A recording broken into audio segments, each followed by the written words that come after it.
Pemirsa, SD Negeri 137 Palembang sempat viral karena sepi peminat dan pendaftar pada SPMB lalu sudah melaksanakan kegiatan belajar dan mengajar pada Senin yang diikuti oleh 19 orang siswa kelas 1.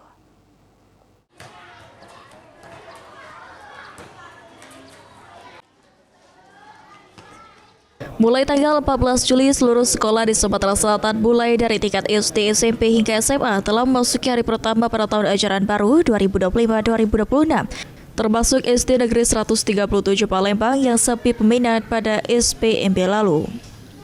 Kepala SD Negeri 137 Palembang, Emi Rosita mengatakan, KPM di SD Negeri 137 Palembang sudah berlangsung seperti biasa mulai hari Senin kemarin, sama seperti tahun sebelumnya dengan siswa kelas 1 berjumlah 19 orang. Menurut Emi, KPM dapat terlaksana dengan syarat satu kelas minimal memiliki siswa yang terdaftar berjumlah 18 siswa.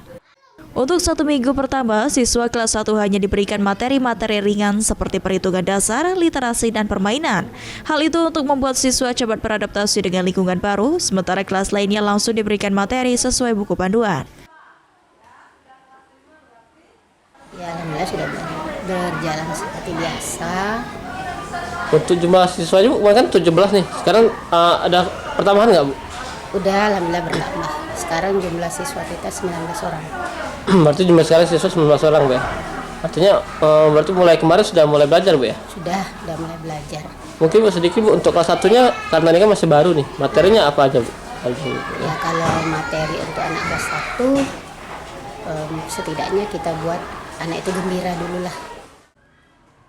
Diketahui sebelumnya, SD Negeri 137 Palembang sempat menjadi favorit yang mengalami sepi peminat pada SPMB, terutama pendaftaran online sehingga dibuka pendaftaran secara offline.